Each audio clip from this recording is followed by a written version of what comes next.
ಎಲ್ರಿಗೂ ಸ್ವಾಗತ.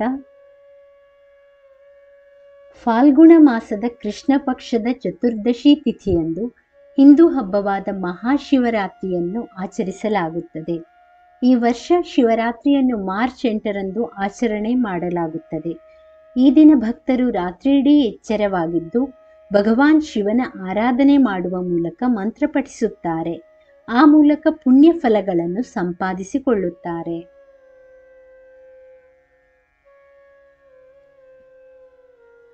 ಮಹಾಶಿವರಾತ್ರಿ ಹಬ್ಬವು ಹಿಂದೂಗಳಲ್ಲಿ ಅಪಾರ ಧಾರ್ಮಿಕ ಮತ್ತು ಆಧ್ಯಾತ್ಮಿಕ ಮಹತ್ವವನ್ನು ಹೊಂದಿರುವ ದಿನವಾಗಿದ್ದು ಹಿಂದೂಗಳ ಪ್ರಮುಖ ಹಬ್ಬಗಳಲ್ಲಿ ಒಂದಾಗಿದೆ.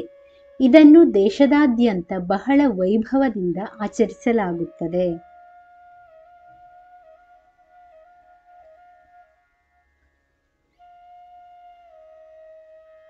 ಯಾವಾಗಲೂ ಫಾಲ್ಗುಣ ಮಾಸದ ಕೃಷ್ಣ ಪಕ್ಷದ ಚತುರ್ದಶಿ ತಿಥಿಯಂದು ಮಹಾಶಿವರಾತ್ರಿಯನ್ನು ಆಚರಿಸಲಾಗುತ್ತದೆ.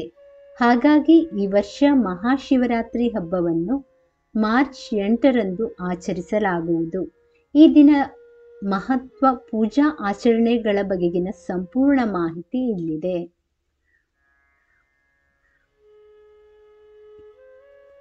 ಮಹಾಶಿವರಾತ್ರಿ ಹಬ್ಬದ ಮಹತ್ವ ಮತ್ತು ಆಚರಣೆ. ಮಹಾಶಿವರಾತ್ರಿ ಹಬ್ಬವನ್ನು ದೇಶದಾದ್ಯಂತ ಅಪಾರ ಸಂತೋಷ ಮತ್ತು ಉತ್ಸಾಹದಿಂದ ಆಚರಿಸಲಾಗುತ್ತದೆ. ಈ ದಿನವನ್ನು ತ್ರಿಮೂರ್ತಿಗಳಲ್ಲಿ ಒಬ್ಬನಾದ ಶಿವನಿಗೆ ಅರ್ಪಿಸಲಾಗಿದೆ. ಅಲ್ಲದೆ ಮಹಾಶಿವರಾತ್ರಿಯನ್ನು ಶಿವ ಮತ್ತು ಪಾರ್ವತಿ ಮದುವೆಯಾದ ಶುಭ ದಿನ ಎನ್ನಲಾಗುತ್ತದೆ. ಏಕೆಂದರೆ ಮಾಘ ಬಹುಳ ಚತುರ್ದಶಿಯ ರಾತ್ರಿಯೇ ಶಿವ ಪಾರ್ವತಿಯನ್ನು ವರಿಸಿದ್ದರಂತೆ. ಹೀಗಾಗಿ ಅಂದು ರಾತ್ರಿ ದೇವಾನುದೇವತೆಗಳೆಲ್ಲರೂ ಜಾಗರಣೆ ಮಾಡುವ ಮೂಲಕ ಗಿರಿಜಾ ಕಲ್ಯಾಣ ವೀಕ್ಷಿಸಿ ಶಿವ ಪಾರ್ವತಿಯರಿಬ್ಬರನ್ನೂ ಪೂಜಿಸಿದರಂತೆ. ಹೀಗಾಗಿಯೇ ಈ ದಿನ ಜಾಗರಣೆ ಪದ್ಧತಿ ಆಚರಣೆಗೆ ಬಂದಿದೆ ಎನ್ನಲಾಗುತ್ತದೆ. ಇವೆಲ್ಲ ಕಾರಣದಿಂದಾಗಿ ಮಹಾಶಿವರಾತ್ರಿಯ ಆಚರಣೆ ತುಂಬಾ ವಿಶೇಷವಾಗಿದ್ದು ಶಿವಭಕ್ತರು ಶಿವನನ್ನು ಪೂಜಿಸಲು, ಅಭಿಷೇಕ, ರುದ್ರಾಭಿಷೇಕ ಮಾಡಲು ಮತ್ತು ಭಗವಂತನ ಆಶೀರ್ವಾದ ಪಡೆಯಲು ವಿವಿಧ ಶಿವ ಮಂತ್ರಗಳನ್ನು ಪಠಿಸಲು ರಾತ್ರಿಯಿಡೀ ಎಚ್ಚರವಾಗಿರುತ್ತಾರೆ. ಭಕ್ತರಿಗೆ ಆಧ್ಯಾತ್ಮಿಕ ಜಾಗೃತಿ ಮತ್ತು ಮುಕ್ತಿಯನ್ನು ಪಡೆಯಲು ಇದು ಪರಿಪೂರ್ಣ ದಿನವಾಗಿದೆ. ಶಿವಪುರಾಣದ ಪ್ರಕಾರ ಶಿವರಾತ್ರಿಯಂದು ರಾತ್ರಿಯ ವೇಳೆಯಲ್ಲಿ ಶಿವನನ್ನು ಯಾರು ಪೂಜಿಸುವರೋ ಅವರ ಪಾಪಗಳು ಪರಿಹಾರವಾಗುತ್ತವೆ ಎಂದು ಸ್ವತಃ ಶಿವನೇ ತಿಳಿಸಿದ್ದಾನೆ. ಹಾಗಾಗಿ ಶಿವರಾತ್ರಿಯು ಸಮಯ ಬಹು ಪ್ರಾಶಸ್ತ್ಯವಾದ ಸಮಯವಾಗಿದೆ. ಅಲ್ಲದೆ ಆ ದಿನ ಈಶ್ವರನ ಆರಾಧನೆ ಮಾಡಿದರೆ ಎಂದೂ ಲಭಿಸದ ಪುಣ್ಯ ಫಲ ಪ್ರಾಪ್ತಿಯಾಗುತ್ತದೆ ಎಂಬ ಪ್ರತೀತಿ ಸ್ಕಂದ ಪುರಾಣಗಳಲ್ಲಿ ಉಲ್ಲೇಖಿತವಾಗಿದೆ.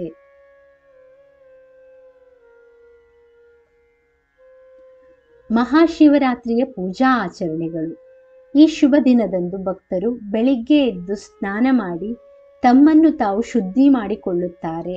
ಬಳಿಕ ಮನೆಯನ್ನು, ಅದರಲ್ಲಿಯೂ ವಿಶೇಷವಾಗಿ ಪೂಜಾ ಕೋಣೆಯನ್ನು ಸ್ವಚ್ಛಗೊಳಿಸಿ ದೀಪಗಳನ್ನು ಬೆಳಗುತ್ತಾರೆ. ಆ ಬಳಿಕ ಶಿವನನ್ನು ಭಕ್ತಿಯಿಂದ ಪೂಜಿಸುತ್ತಾರೆ. ಇನ್ನು ಕೆಲವರು ಹತ್ತಿರದ ಶಿವನ ದೇವಾಲಯಕ್ಕೆ ಭೇಟಿ ನೀಡಿ ಜಲಾಭಿಷೇಕ, ರುದ್ರಾಭಿಷೇಕವನ್ನು ಮಾಡಿಸುತ್ತಾರೆ. ನಂತರ ಶಿವಲಿಂಗಕ್ಕೆ ಪಂಚಾಮೃತ ಅಭಿಷೇಕ ಮಾಡಿಸುತ್ತಾರೆ. ಈ ದಿನ ಶಿವನಿಗೆ ಬಿಲ್ವಪತ್ರೆಯನ್ನಿಟ್ಟು ಪೂಜೆ ಮಾಡುವುದು ವಿಶೇಷ ಫಲಗಳನ್ನು ನೀಡುತ್ತದೆ.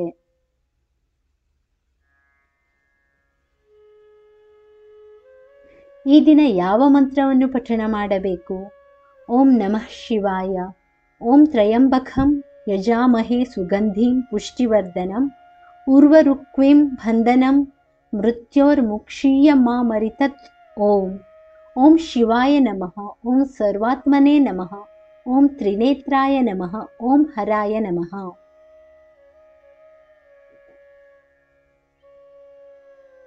ಓಂ ತತ್ಪುರುಷಾಯ ವಿದ್ಮಹೇ ಮಹಾದೇವಾಯ ಧೀಮಹಿ ತನ್ನೋ ರುದ್ರ ಪ್ರಚೋದಯಾತ್. ಓಂ ಅನಂತ ವೈರಾಗ್ಯ ಸಿಂಹಾಯ ನಮಃ.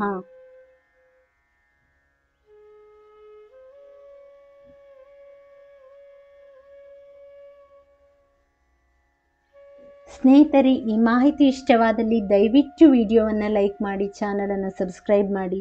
ಕೇಳಿದ್ದಕ್ಕಾಗಿ ಧನ್ಯವಾದಗಳು. Thank you for watching. Please like, share and subscribe to Ayushvani.